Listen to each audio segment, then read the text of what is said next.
bisa lulus untuk pembekalan ini sehingga siap menjadi pendamping calon guru penggerak selama 9 bulan. Ibu Bapak, ini infografis seleksi CPP PGP Angkatan 4. Kami ucapkan selamat sekali lagi kepada Ibu Bapak bahwa dari 8.522 ini terpilih sebanyak 1.695 seperti yang disampaikan tadi oleh Bapak Dirjen. Target kita memang 1.600 pengajar praktik untuk mendampingi sekitar 8.000 calon guru penggerak. Namun harapannya Ibu Bapak di sini akan Ibu Bapak semuanya lolos dan lulus dari tahap 3 ini. Sekali lagi kami ucapkan selamat Ibu Bapak. Ibu Bapak, ini tahapan pembekalan CPP Angkatan 4. Jumlah kita yang cukup banyak, yakni 1.695 ini kita bagi menjadi 4 gelombang, Ibu Bapak.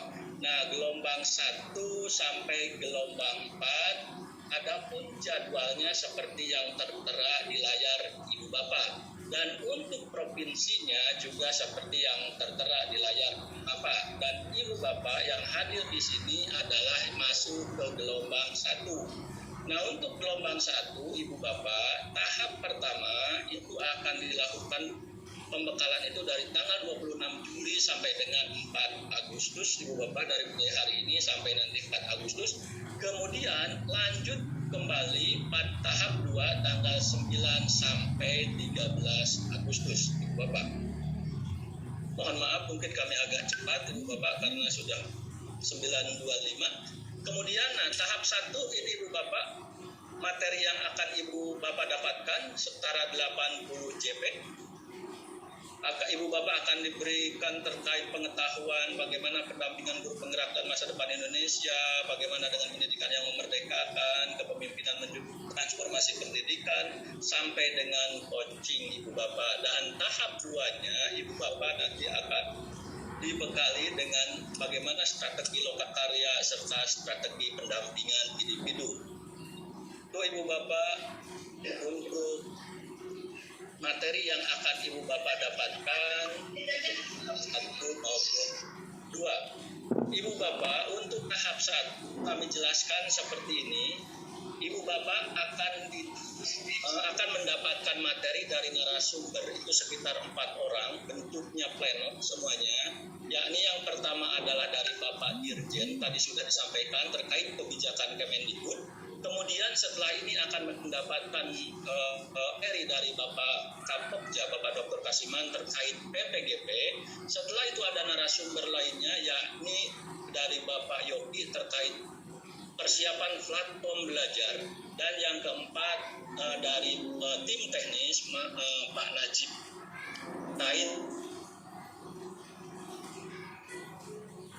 Yang akan mendampingi Ibu Bapak setiap harinya bisa berbeda. Misalnya kita akan belajar 6 modul Ibu Bapak. Untuk modul 1 itu akan diampu oleh 2 orang instruktur. Jadi perbandingan instruktur dengan peserta kurang lebih 1 berbanding 17. Karena dalam satu kelasnya kurang lebih sekitar 34 orang Ibu Bapak. Kemudian untuk modul 2 juga akan diampu oleh 2 orang instruktur sehingga perbandingan instruktur dan peserta itu 1 berbanding 17. Begitupun dengan modul 3, modul 4, dan modul 6. Adapun untuk modul 5, Ibu Bapak akan diampu oleh 3 orang instruktur. Ibu Bapak akan didampingi oleh 3 orang instruktur. Kurang lebih perbandingannya instruktur dan peserta itu 1 banding 11. Nah, di setiap kelas Ibu Bapak selain kita juga ada tim admin. Ibu Bapak akan membantu Ibu Bapak melayani Ibu Bapak secara teknis. Ibu Bapak nanti ada admin 1 orang dan ada nanti juga pendampingnya yaitu super admin 1 orang serta tim LMS 1 orang.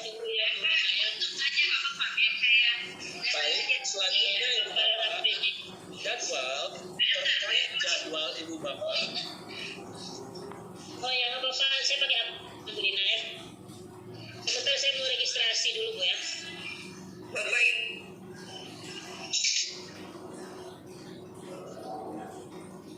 menginginkan itu, Bu.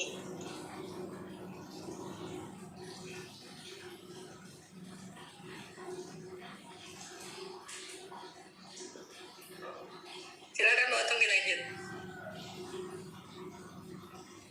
Baik, ya terima kasih tadi ke mute ya Ibu Bapak. Ibu Bapak mohon maaf ini tanggalnya Mas keliru ini.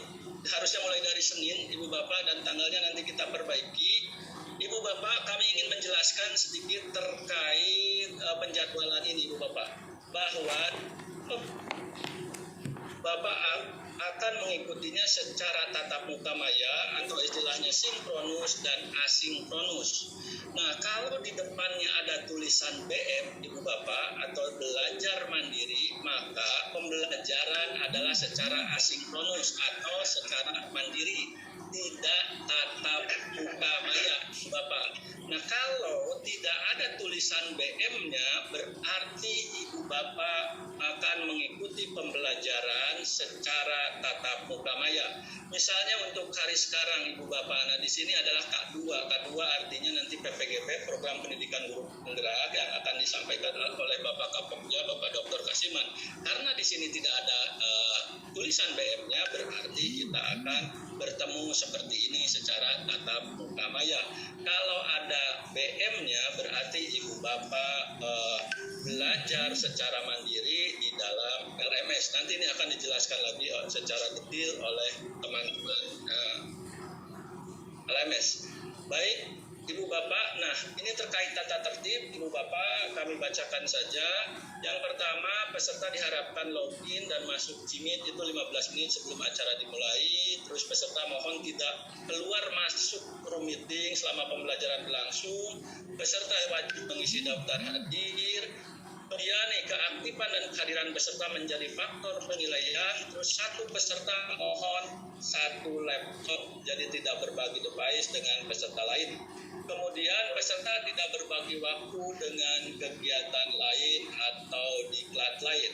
Nah, untuk lancaran pembekalan, saya selesaikan dulu izin Ibu ya.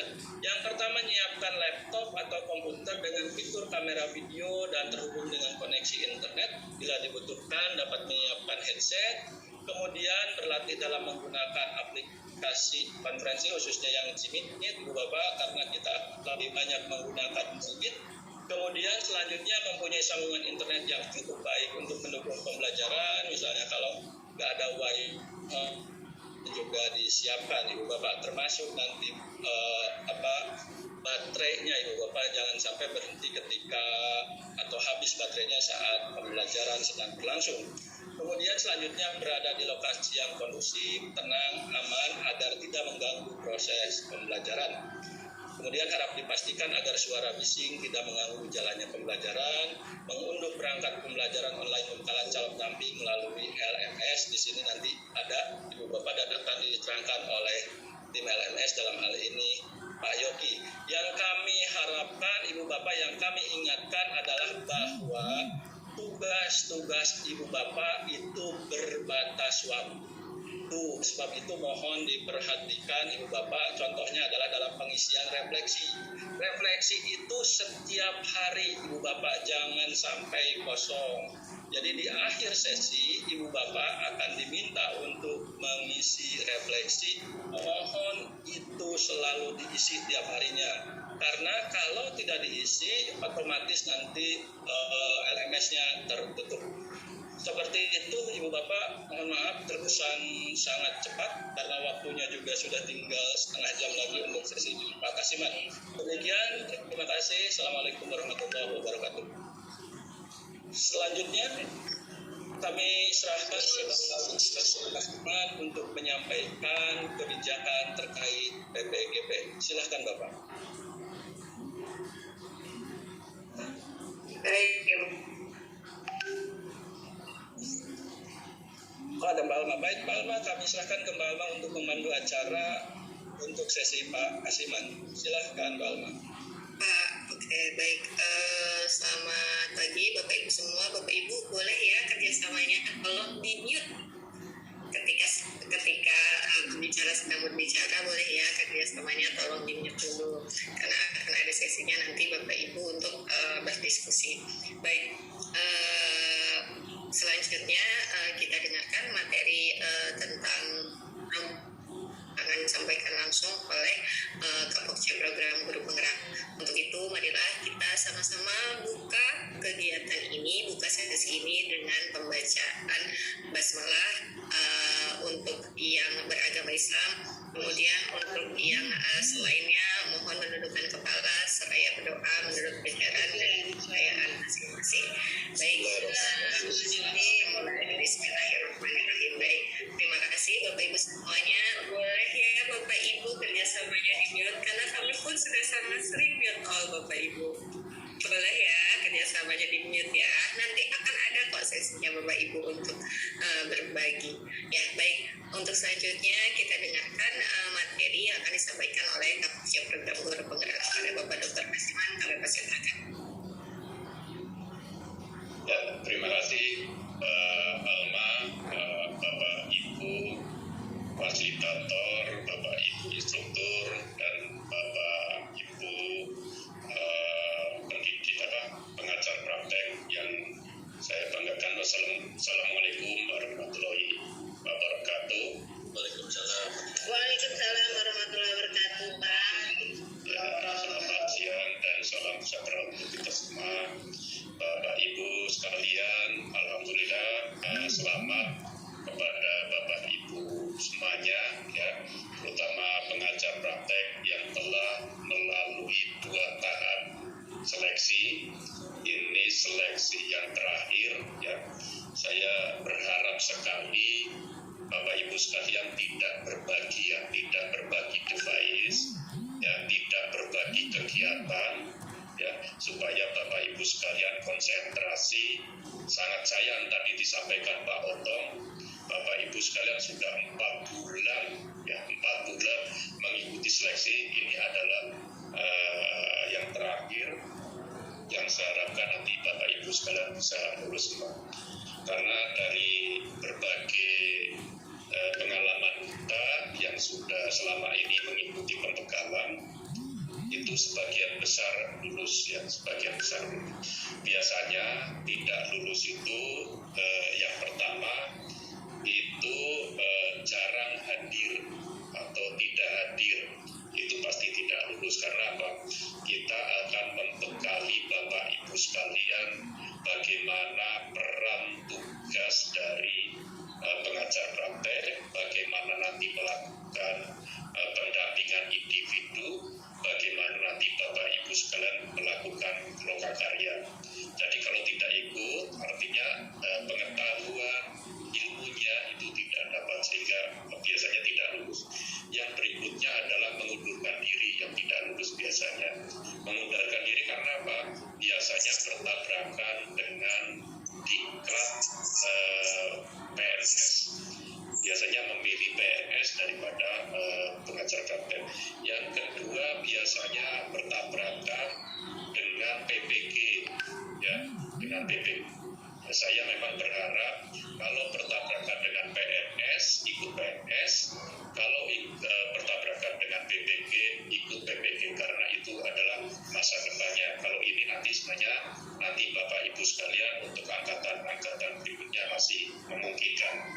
Kemudian Bapak Ibu sekalian, ini mumpung masih awal, ya, mumpung masih awal, Bapak Ibu sekalian cek, ya, cek jaringan. Ini bagian awal karena belum memulai. Kalau nanti memulai, jadi cari Bapak Ibu sekalian posisi jaringan atau sinyal yang terbaik, ya, cari.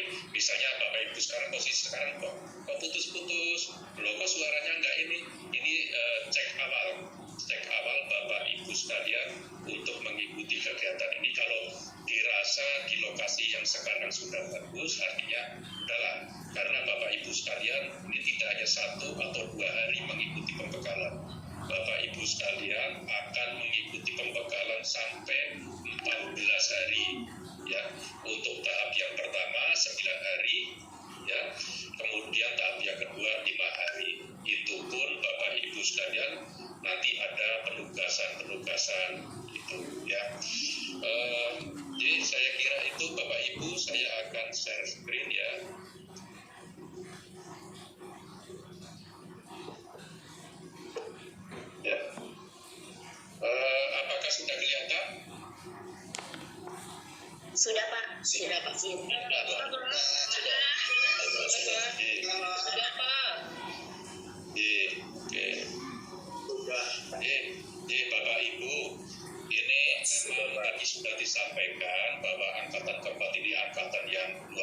bisa ya, karena ini banyak sekali pesertanya ya, targetnya adalah 8.000. Kemudian kita membutuhkan 1.600 pengajar praktek. Kita sudah ada cadangan 95, tapi Bapak Ibu sekalian bukan berarti kalau nanti hanya 1.600, kalau yang lulus hanya misalnya 1.500, ya kita nanti ngambil yang 1.500 karena kita memang mencari pengajar praktek atau guru yang terbaik. Jadi Bapak Ibu sekalian pastikan untuk selalu mengikuti. Nah, tadi sudah disampaikan juga oleh Pak Dirjen bahwa tujuan pendidikan guru penggerak adalah ke murid, ya. Bahkan tadi sampai disebutkan 3 kali murid, dan murid. Nah, murid yang seperti apa yang menjadi tujuan pendidikan dan kebudayaan, riset dan teknologi itu adalah murid yang mempunyai profil belajar Pancasila. Tadi beberapa sudah dijelaskan tentang profil belajar Pancasila itu ada 6 ya. Ada 6. Nanti Bapak Ibu sekalian ya sambil belajar nanti sambil buka-buka, dan ada juga beberapa yang sudah share di media sosial, kemudian ada yang di YouTube, itu ada 6 profil belajar Pancasila. Jangan sampai keliru Bapak Ibu sekalian, begitu bilang Pancasila itu profilnya jadi 5 ya. Ada 6 yang mulai dari beriman, bertakwa kepada Tuhan Yang Maha Esa, dan berakhlak mulia. Nanti rinciannya juga banyak sudah beredar ya. Kemudian berkebinekaan global, yang ketiga bergotong royong, kemudian keempat mandiri, kelima bernalar kritis, dan keenam adalah kreatif. Itu yang menjadi dasar untuk tujuan pendidikan di dalam proses pendidikan guru penggerak. Nah, ini adalah rumah transformasi guru dan tenaga pendidikan. Ya, rumah transformasi ini itu ditopang yang pertama adalah sekolah penggerak. Ya, Bapak Ibu sekalian mungkin sudah mendengar bahwa sekarang akan dimulai program utama, yaitu sekolah penggerak. Nah, sekolah penggerak ini juga yang diseleksi itu bukan infrastrukturnya,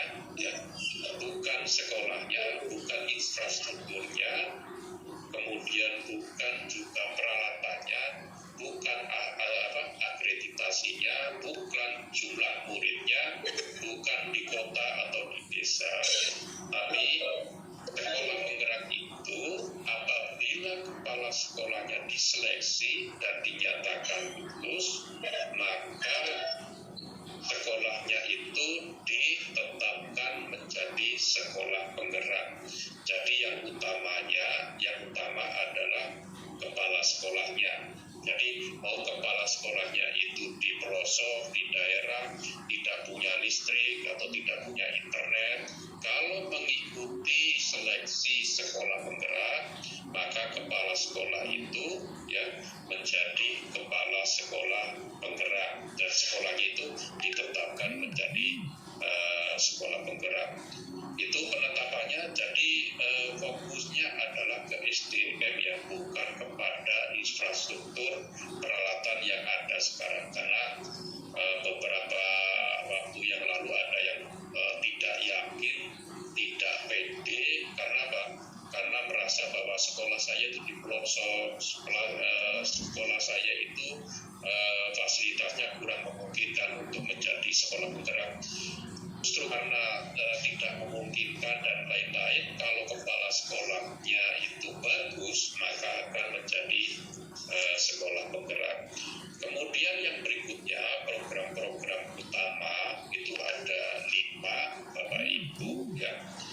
5 mulai dari transformasi kepemimpinan pendidikan, itu yang di situ adalah pendidikan guru penggerak. Di transformasi kepemimpinan ini yang Bapak Ibu sekalian sekarang ikuti ya melalui mengikuti pelatihan pengajar praktek. Kemudian transformasi yang kedua adalah pendidikan prajabatan, adalah mengembangkan ekosistem belajar guru di setiap provinsi. Ini yang juga sedang proses Bapak Ibu, bahwa di setiap provinsi nanti akan ada namanya balai guru penggerak. Balai guru penggerak ini adalah tempat belajarnya para guru dan kepala sekolah penggerak ya, untuk saling berbagi praktek baik, nanti juga berrefleksi ya bersama guru-guru yang lain. Jadi setiap provinsi itu ada diharapkan. Kemudian yang keempat itu ada pemberdayaan komunitas. Ini yang dinamakan program organisasi penggerak, ini juga sedang proses. Program utama Direktorat Jenderal Guru dan Tenaga Pendidikan pas revisi beberapa perubahan masih untuk sesuaikan dengan aturan-aturan yang ada. Ini yang akan kita lakukan di Kemendikbud. Nah, Bapak Ibu, ini ada tadi saya sampaikan visi pendidikan Indonesia. Ya, visi pendidikan Indonesia adalah menuju ke murid yang mempunyai karakter profil belajar Pancasila. Nah, Bapak Ibu di guru penggerak itu, Bapak Ibu, kita posisi sekarang akan membentuk pemimpin pembelajaran. Jadi guru-guru kita itu adalah pemimpin pembelajaran. Pemimpin pembelajaran yang seperti apa? Tadi Pak Dirjen sudah menyampaikan bahwa guru yang murid secara holistik ya. Jadi tadi juga disampaikan bahwa menumbuh kembangkan potensi murid secara aktif dan proaktif ya. Jadi prinsip guru yang diharapkan yang seperti apa untuk mewujudkan merdeka belajar dalam pendidikan guru penggerak itu ada 5 Bapak Ibu sekalian. Jadi guru penggerak itu diharapkan nanti menjadi guru yang mandiri, guru yang bergerak ya tanpa disuruh ya, guru yang berpihak pada murid, kemudian memperlakukan manajemen pembelajaran yang berucap juga pada murid, dan guru-guru kita yang mengembangkan inovasi ya, pengembangan sekolah, karena pada prinsipnya setiap individu guru adalah pemimpin, dan kemudian guru yang berperilaku sesuai dengan kode etik yang ada. Ini adalah yang menjadi tujuan dari pendidikan guru penggerak. Nah, Bapak Ibu sekalian, kita dulu mengenal ada kompetensi guru, Bapak Ibu ya. Ada kompetensi kepribadian, kompetensi sosial, kompetensi profesional, dan kompetensi pedagogik. Yang sekarang sudah ada keluar per DGTK, ada perubahan sedikit tentang model kompetensi. Dari kompetensi sebelumnya ada 4, sekarang ada 3. Yang kompetensi kepribadian dan sosial itu dinamakan menjadi pengembangan profesi, kemudian yang profesional menjadi pengetahuan profesional, yang kompetensi pedagogik menjadi praktek pembelajaran profesional. Nah, Bapak Ibu, pendidikan guru penggerak itu bukan pelatihan atau pendidikan yang berfokus pada konten mata pelajaran bukan membelajarkan mata pelajaran atau konten atau isi, ya. Tapi pendidikan guru penggerak itu adalah pendidikan perubahan mindset. Ya, tadi sudah sampaikan Pak Dirjen, mindset yang seperti apa? Mindset yang grow mindset. Jadi pola pikir yang bertumbuh ya.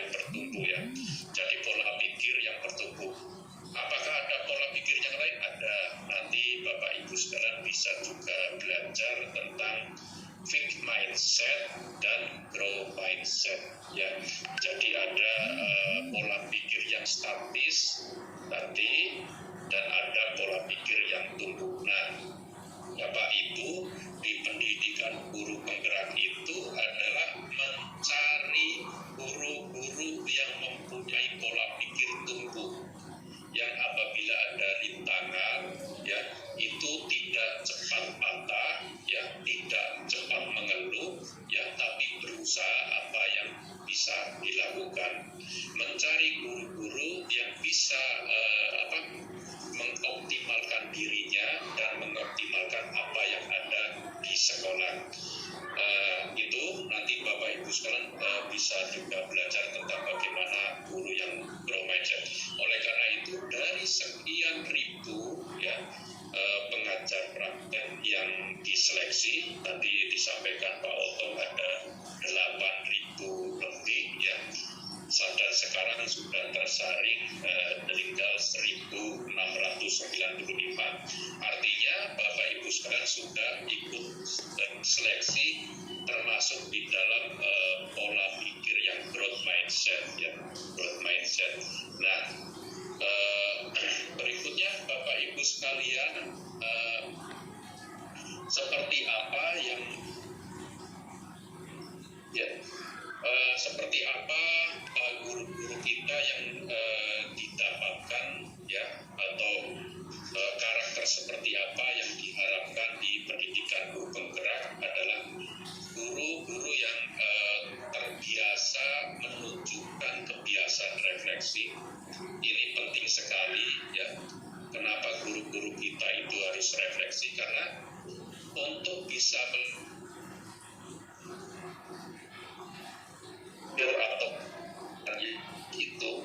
itu harus melakukan refleksi ya.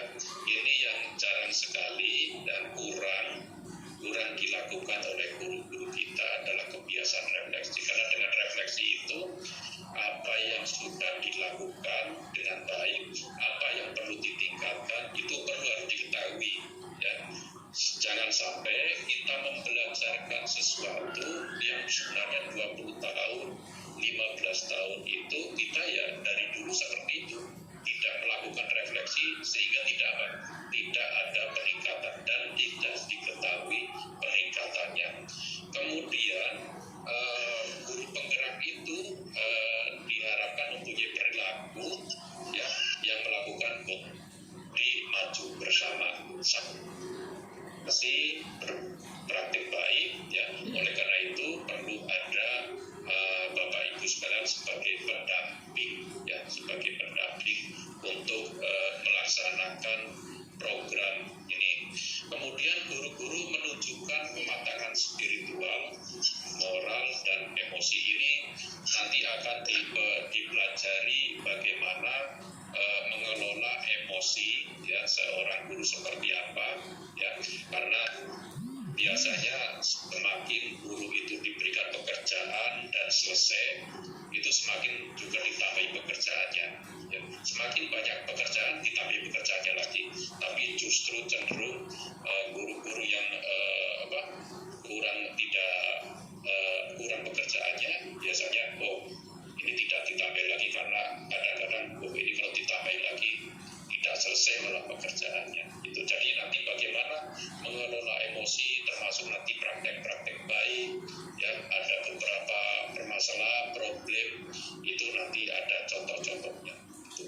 Kemudian yang paling penting adalah menunjukkan orientasi pada anak atau pada murid. Tadi itu sudah disampaikan berkali-kali, memang termasuk dasarnya pendidikan guru penggerak adalah KHD, ada filosofi Ki Hajar Dewantara. Jadi orientasinya adalah kepada anak. Kemudian mengembangkan karir ya di situ. Nah, jadi dari 3 model kompetensi ini yang di pendidikan guru penggerak itu adalah di pengembangan profesinya. Ya, Bapak Ibu sekalian tidak akan mendampingi guru-guru itu mengembangkan mata pelajaran matematika, bahasa Indonesia, atau bahasa Inggris dan lain-lainnya. Oleh karena itu, nanti Bapak Ibu pengajar praktek mendampinginya itu tidak berjenjang ya, tidak dibagi jenjang. Jadi nanti akan dicampur. Di situ ada guru TK, ada guru SD, ya, ada guru SMP, SMA dan SMK. Jadi tidak akan dikelompokkan menjadi ini guru SD, jadi guru SD semuanya tidak. Nanti akan dicampur karena apa? Ini bukan kepada konten materi, tapi ke kepemimpinannya, ya, kepada kepemimpinannya. Jadi nanti akan dicampur. Juga tidak akan dicampur per mata pelajaran. Dan prinsipnya ini nanti akan bersama-sama tentang kepemimpinan pembelajaran. Nah, tadi disampaikan juga Pak Dirjen tentang cita-cita menghidupkan kembali pemikiran Ki Hajar Dewantara di kelas-kelas di seluruh Indonesia. Jadi di seluruh Indonesia dan di semua jenjang pendidikan. Ya. Nah, Ki Hajar Dewantara juga menyampaikan bahwa guru itu menuntun ya, seperti petani itu menuntun, seperti petani mengolah lahan, memilih bibit, menanamnya dan merawatnya. Jadi supaya tumbuhnya padi, ya kalau yang menanam padi itu menghasilkan padi yang bagus. Ya. Nah, fungsi guru di dalam pendidikan itu adalah menuntun, membimbing dan mengarahkan, seperti sebagai memfasilitasi atau sebagai coach yang mendampingi anak-anak kita.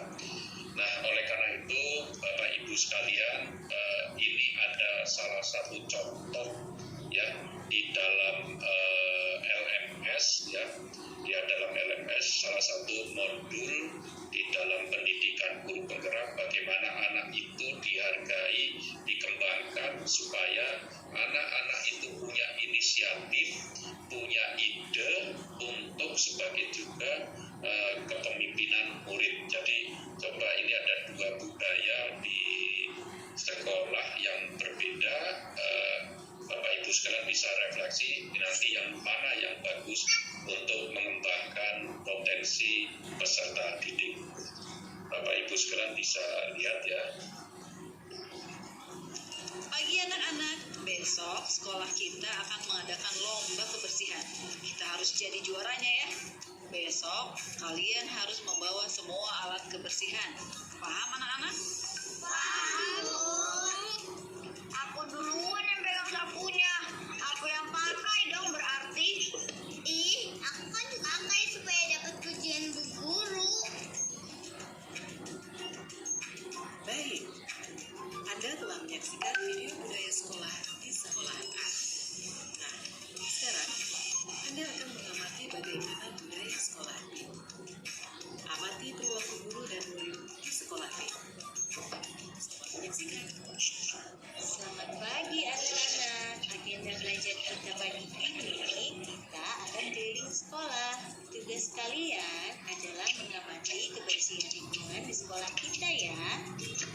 Nanti sampaikan satu persatu di kelas.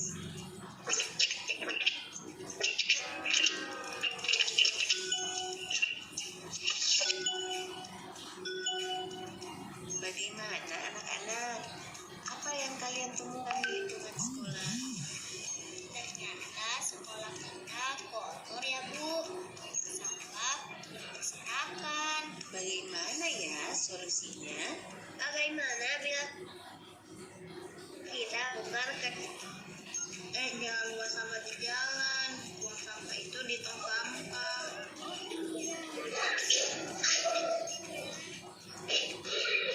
Anda telah menyaksikan video budaya sekolah A dan B. Bagaimana? Apa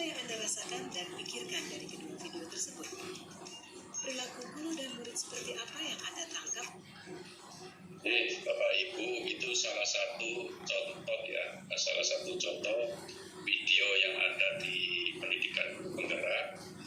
Bapak Ibu sekalian juga nanti bisa masuk ke LMS dan bisa melihat seluruh modul, belajar modul dan video. Nah, di dalam video itu tadi Ibu guru peluang untuk berpihak kepada murid supaya anak-anak didik kita lebih percaya diri, ya, mengembangkan dan ikut memikirkan juga, ikut berperan di dalam proses pendidikan. Nah, Bapak Ibu, di pendidikan guru penggerak itu prinsipnya ada 3 paket, ya, 3 paket modul pembelajaran yang akan menopang pembentukan pemimpin pembelajaran. Jadi ada 3 paket. Nah, paket yang pertama ada paradigma dan visi guru penggerak. Ini paket yang pertama. Paket yang kedua itu praktek pembelajaran yang berpihak pada murid. Dan paket yang ketiga adalah pemimpin pembelajaran dalam pengelolaan sekolah. Karena memang Bapak Ibu, ya, pemimpin pembelajaran yang kita bentuk melalui pendidikan ini adalah membentuk pemimpin-pemimpin yang ada di sekolah, yang diproyeksikan menjadi kepala sekolah, menjadi pengawas sekolah, menjadi coach atau pelatih pada pendidikan profesi guru, ya. Nah, ini inti, ya, di dalam proses pendidikan guru penggerak, ya. Intinya ada di kurikulum, ya. Tadi saya sampaikan ada 3 paket yang harus diselesaikan. 3 paket ini diselesaikan dalam waktu 6 bulan, ya, 6 bulan. Tapi pendidikan guru penggerak itu 9 bulan karena masih ada proses pendampingan oleh pengajar praktek. Kalau yang memberikan materi di pendidikan guru penggerak itu nanti ada instruktur, kemudian dilanjutkan oleh fasilitator. Jadi instruktur dan fasilitator itu nanti akan memberikan materi dan fasilitasi selama 6 bulan. Tetapi pengajar praktek nanti akan mendampingi guru-guru penggerak, calon guru penggerak itu selama 9 bulan. Nah, Bapak Ibu, paket yang pertama itu ada 4 modul. Ya, ada 4 modul, mulai dari filosofi pendidikan nasional, nilai dan peran guru penggerak, visi guru penggerak, dan budaya positif. Bapak Ibu, ini setiap paket ada filosofinya, ada tujuannya, ya. Kalau yang paket pertama itu fokus pada perubahan diri, dan mindset guru, ya. Jadi guru itu harus menyadari dulu, ya, berefleksi dulu terhadap diri sendiri, apakah pendidikan kita sudah sesuai atau belum sesuai dengan filosofi pendidikan nasional kita.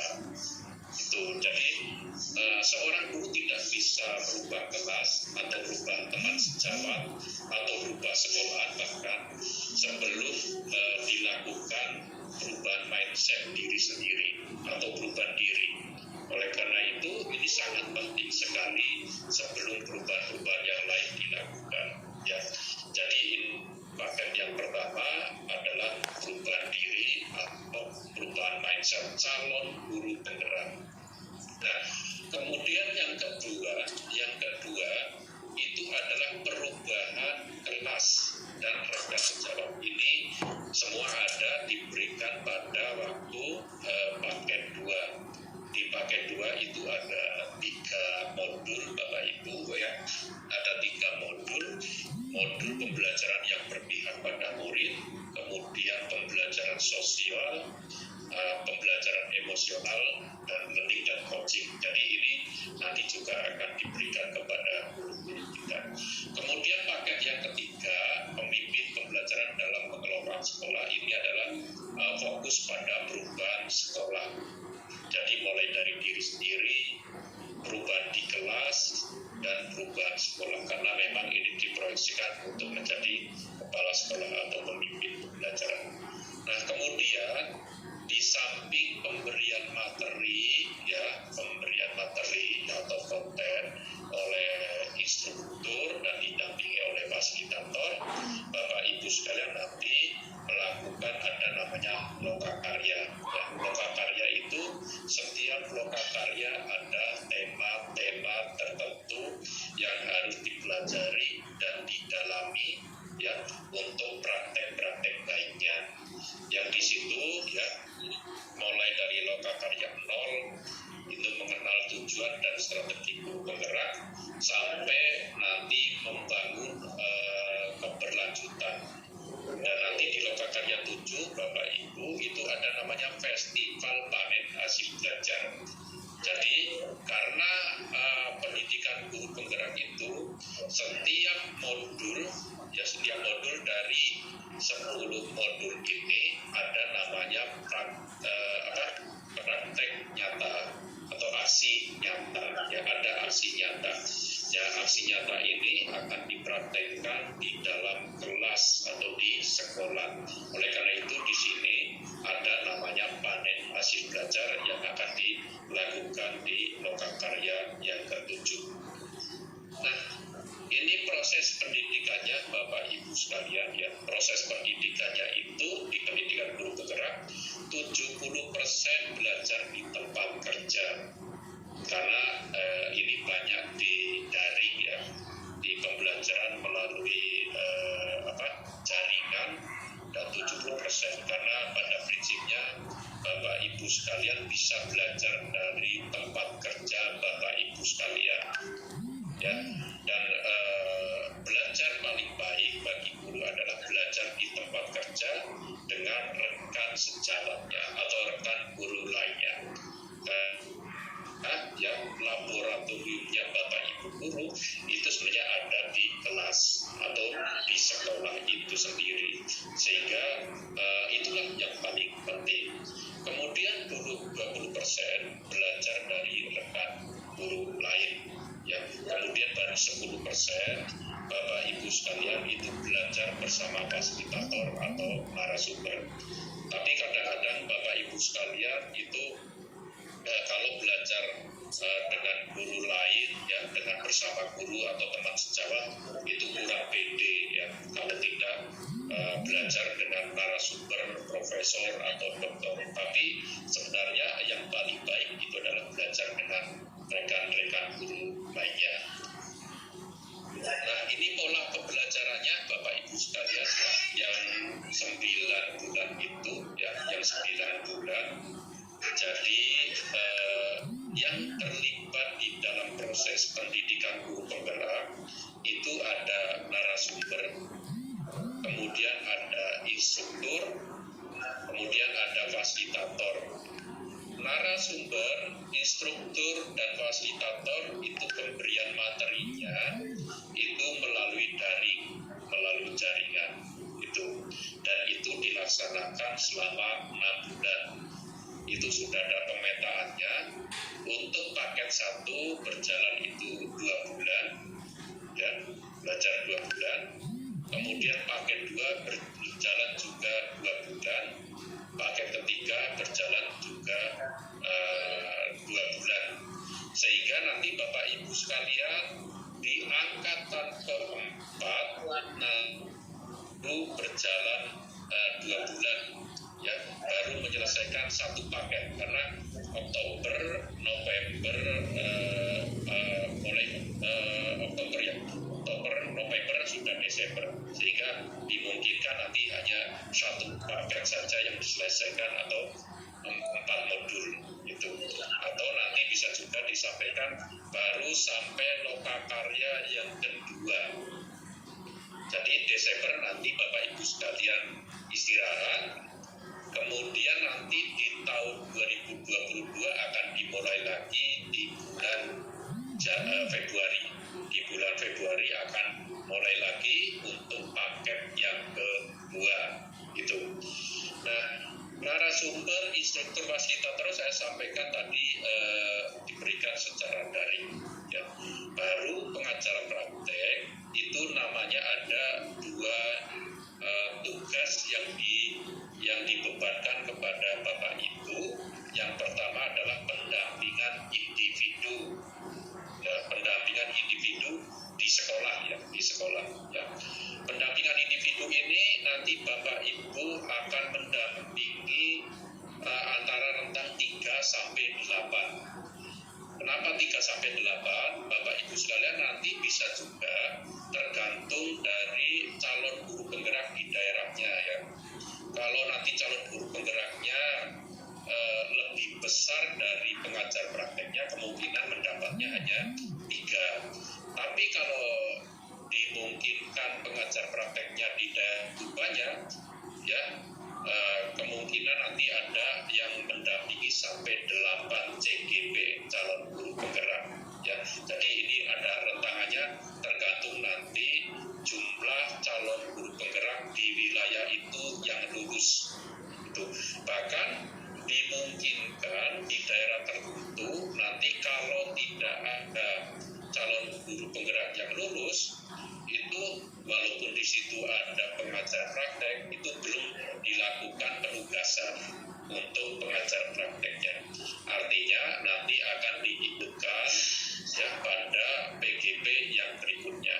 Atau juga Bapak Ibu sekalian sebaliknya, di daerah tertentu itu CGP-nya ada yang lulus, tapi pengajar praktiknya tidak ada yang lulus, maka itu juga akan tidak dijalankan. Ya, tidak dijalankan, nanti dijalankan sambil berjalan kita rekrutmen di angkatan berikutnya. Jadi ini adalah satu paket Bapak Ibu, ya, satu paket antara pengajar praktik dan calon guru penggerak. Dua-duanya itu harus support, dua-duanya harus ada. Itu kalau tidak ada pasti tidak bisa berjalan. Nah, ini pendampingan tadi yang saya sebutkan, kita biasanya ngambil rata-rata satu pendamping itu 5 CGP, tapi tidak menutup kemungkinan sampai 8 atau tidak menutup kemungkinan hanya 3 orang. Itu pendampingan. Nah, pendampingan setiap individu CGP itu akan didampingi selama 4 jam. Selama 4 jam. Jadi kalau Bapak Ibu sekalian mendampingi 5 CGP, artinya dalam 1 bulan Bapak Ibu sekalian akan mendampingi 20 CP untuk 5 CGP. Ya. Kemudian waktunya kapan pendampingan itu silakan Bapak Ibu sekalian atur, fleksibel, mau dilaksanakan pagi atau dilaksanakan siang atau sore, berikutnya 4 CP untuk 1 CGP. Itu nanti tinggal Bapak Ibu sekalian koordinasi dengan CGP yang akan dikunjungi, ya. Dan itu berjalan Bapak Ibu sekalian, setiap bulan itu ada pendampingan untuk sejumlah CGP yang menjadi pendampingannya. Bapak Ibu untuk pengajar praktek juga mempunyai tugas, ya, sebagai coach pada waktu lokakarya, ya, sebagai narasumber, sebagai fasilitator pada waktu lokakarya. Nah, lokakarya itu dilaksanakan ada lokakarya 0. Lokakarya 0 ini lokakarya sebelum pelaksanaan pendidikan penggerak dimulai. Biasanya dilakukan sebelum pembukaan atau peluncuran itu. Karena semuanya ini untuk mengecek, ya, mempersiapkan kesiapan pendidikan guru penggerak di daerah itu. Kemudian baru di bulan pertama ada lokakarya yang pertama. Itu pembahasannya filosofi pendidikan nasional, ya. Dan seterusnya Bapak Ibu sekalian, jadi ini tugas Bapak Ibu sekalian sebagai pengajar praktek. Nah, hal yang paling penting Bapak Ibu sekalian, karena nanti siang Bapak Ibu sekalian akan menerima penjelasan tentang penggunaan manajemen sistem, ya, menggunakan LMS seperti apa, bagaimana Bapak Ibu sekalian masuk di LMS, belajar di jaringan, ya, yang ada. Nah, sangat penting Bapak Ibu sekalian, pada waktu instruktur memberikan materi, Bapak Ibu sekalian boleh masuk, boleh ikut belajar langsung dengan instrukturnya, ya.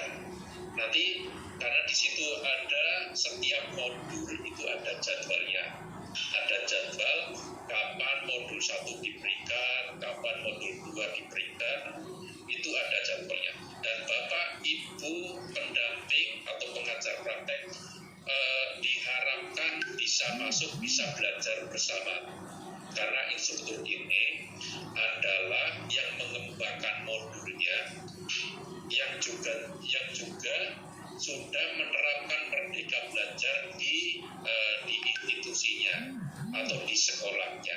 Jadi dia punya pengalaman praktek baik seperti apa di sekolahnya. Dan penting sekali Bapak Ibu sekalian belajar modul yang ada di LMS. Bapak Ibu sekalian juga bisa belajar video-video yang ada di LMS.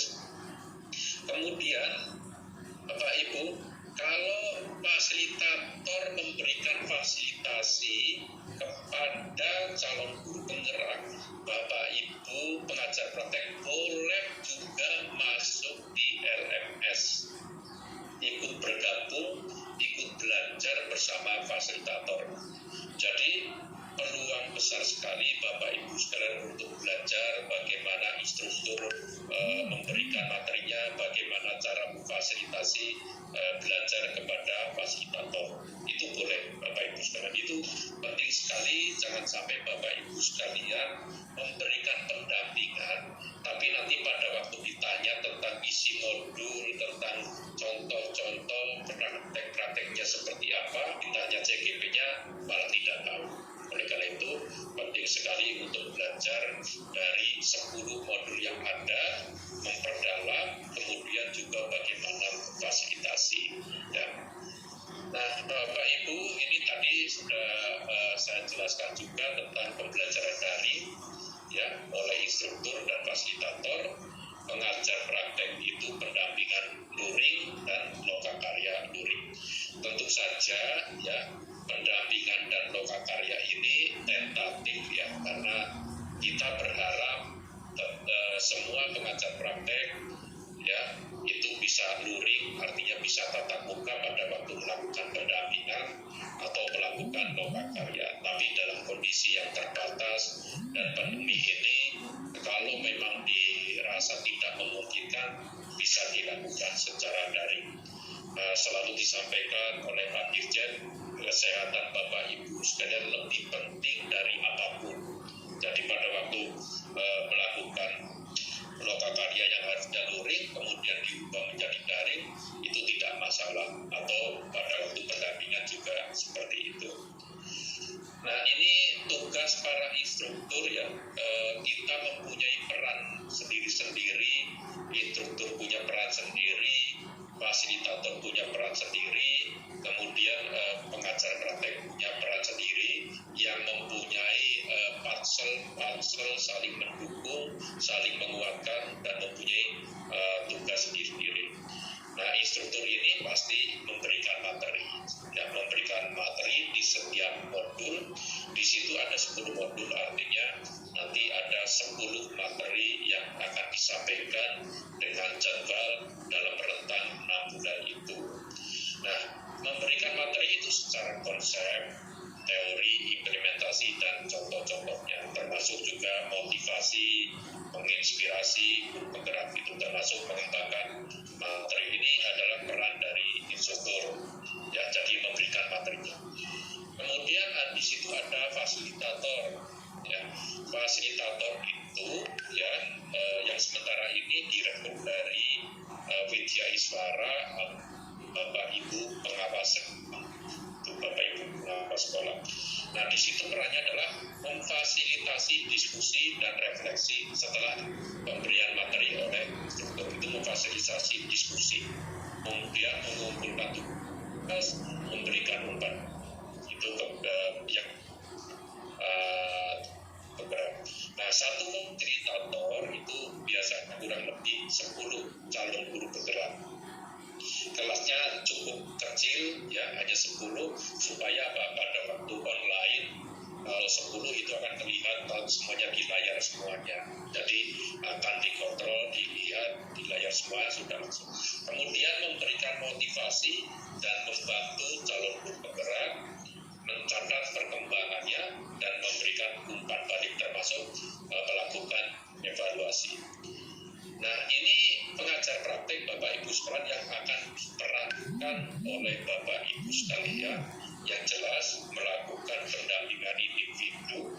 Nanti di pembekalan ini Bapak Ibu sekalian akan bagaimana strategi melakukan pendampingan, kemudian bagaimana juga nanti memfasilitasi lokakarya dan melakukan evaluasi umpan banding dan membuat laporan capaian perkembangan, dan yang tidak kalah penting melakukan refleksi. Ini tugasnya untuk pengajar praktek, jadi tidak memberikan materi tapi memfasilitasi pendampingan individu dan lokakarya. Nah, ini calon guru penggerak itu lengkap apa yang diberikan oleh instruktur, bahkan narasumber, kemudian fasilitator, kemudian pengajar praktek. Ya, belajarnya apa? Ya, melalui learning management system yang sudah disiapkan, ya. Kemudian mengerjakan tugas-tugas sampai batas waktu tertentu, ya.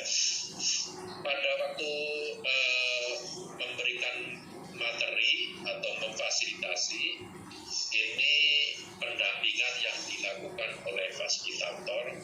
Setiap modul Bapak Ibu sekalian harus melewati alur merdeka, ya, alur merdeka ini, ya, setiap aktivitas, ya, melalui alur merdeka ini, ya. Jadi kalau 10 modul Bapak Ibu sekalian, nanti Bapak Ibu sekalian bisa lihat atau bisa membaca. Modul itu kalau dibaca paling hanya 1 jam, ya, 1 jam. Artinya kalau ada 10 modul itu ya 10 jam. Bisa kalau 1 hari dibaca 10 modul selesai Bapak Ibu sekalian. Tapi itu hanya menjadi pengetahuan, dipaham, tetap seperti itu. Oh, seperti itu. Tapi aktivitas cek bukan membangun, tapi melakukan aktivitas mulai dari diri, eksplorasi, kemudian ada sampai aksi nyata. Jadi 1 modul bisa diselesaikan 2-3 minggu setiap bulannya, ya, setiap modul. Karena apa? Dia harus mulai dari diri, belajar, merefleksikan, kemudian sampai juga aksi nyata, ya, sampai juga aksi nyata, sehingga memang benar-benar sudah dipraktekkan, ya, karena ini adalah pembelajaran perubahan mindset, sehingga tidak hanya dibaca saja tapi langsung dipraktekkan di kelas atau di sekolah masing-masing. Di sini menggunakan alur merdeka, ya, dan tugas-tugas fasilitator ini sudah jelas. Di ruang kolaborasi, di ruang kolaborasi di sini memfasilitasi diskusi dan menilai. Kemudian di aksi nyata itu nanti mengecek penyelesaian tugas ini dilakukan oleh fasilitator. Nah, Bapak Ibu sekalian, ini tadi mulai dari diri itu peserta melakukan apa, itu ada tugas-tugasnya dan peran-perannya, ya. Kemudian dieksplorasi peserta itu melakukan apa, itu, ya. Ini melakukan akses materi, melakukan melihat video, membaca, kemudian mencari referensi yang ada, itu eksplorasi konsep. Ini eksplorasi konsep ada 2, dilakukan secara mandiri oleh calon guru penggerak dan juga secara kelompok, ya. Kemudian eksplorasi konsep secara diskusi ada di forum juga yang dilakukan. Kemudian ada ruang elaborasi, refleksi terbimbing, kemudian mulai demonstrasi kontekstual itu sudah mulai menerapkan di dalam kelas. Ya. Jadi setiap modul nanti ada demonstrasi kontekstual. Ini dicontohkan misalnya untuk modul 1.4 tentang budaya positif. Ternyata budaya positif itu ada penerapannya adalah kesepakatan kelas. Jadi dia bagaimana kesepakatan kelas itu diperankan oleh guru dan siswa-siswa di dalam kelas. Produknya yaitu kesepakatan kelas, nanti nilai-nilai apa yang disepakati di dalam kelas. Ya, ada elaborasi pemahaman, kemudian koneksi antar materi, Bapak Ibu sekalian, kemudian melakukan aksi nyata. Ya, aksi nyata tentu saja bagaimana mengirimkan di dalam kelas, dan di sekolah. Nah, ini Bapak Ibu sekalian sebagian sudah saya sampaikan tentang bagaimana pendampingan itu dilakukan. Ya, satu pengajar praktek. Lagi ya Pak. Halo, gimana? Bapak izin 5 menit lagi ya. Oke. Ya, dan satu pengajar praktek 3 sampai 8 CGP nanti akan dikoordinasikan di proses penyelenggaraan oleh PPATK. Setiap CGP akan dikunjungi oleh pengajar praktek 4 CGP sekali dalam 1 bulan. Tadi sudah pendampingan dilakukan paling cepat 2 minggu sebelum lokakarya dilakukan. Ya, sebelum lokakarya dilakukan. Biasanya di minggu ketiga dan minggu keempat baru mulai dilakukan pendampingan. Waktu pendampingan fleksibel sesuai kesepakatan pengajar praktek dan calon guru penggerak. Kemudian transportasi, kalau diperlukan transportasi, ya, kemudian akomodasi bila diperlukan, apabila itu pendampingannya jauh dan memerlukan waktu, ya, nanti akomodasi juga dibiayai. Dan semuanya ini dibiayai oleh penyelenggara, yang dalam hal ini penyelenggaranya PPATK, tentu saja sesuai ketentuan yang berlaku. Ya. Nah, ini pengajar praktik, ya. Nah, pengajar praktek nanti dalam pada waktu lokakarya itu akan dibagi kelompok-kelompok, ya. Ada yang pengajar prakteknya ada yang 3, berarti ada yang 12 CGP. Tapi kalau ada yang pengajar prakteknya 3, ada yang juga 18 CGP. Tergantung nanti di lokasi atau di wilayah kabupaten kota yang bersangkutan itu akan dibagi. Karena setiap kabupaten kota nanti PGP-nya akan berbeda-beda, ya. Ada yang sampai 60 gitu. Tapi ada daerah yang sudah dikasih kesempatan atau kuotanya 50, hanya ternyata CGP-nya dapatnya hanya 15 gitu kan. Bahkan ada yang hanya 5 itu. Tergantung kabupaten kotanya nanti CGP dan pengajar prakteknya di situ berapa. Ini untuk angkatan 3, Bapak Ibu sekalian, angkatan yang ke-4, ya. Ini wilayahnya yang ada 160 kabupaten kota. 160 kemarin terdeteksi ada yang CGP-nya kosong atau pengajar prakteknya kosong. Sekitar ada 6 kabupaten kota, ya. Karena mungkin karena jaringan atau karena kesulitan pada waktu sosialisasi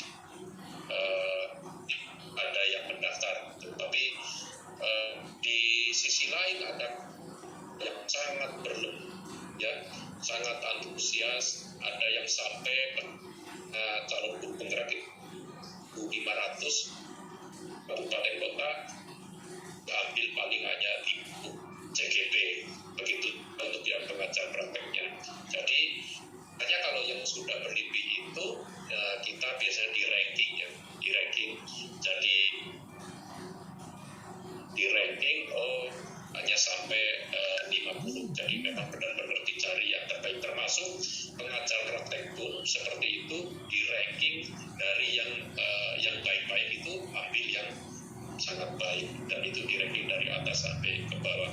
Makanya dari itu Bapak Ibu sekalian diharapkan concern ya, fokus pada pembekalan kali ini. Jadi saya kira itu Bapak Ibu sekalian, kita nanti bisa dilakukan. Nanti Bapak Ibu sekalian juga akan dibantu oleh fasilitator, kemudian di situ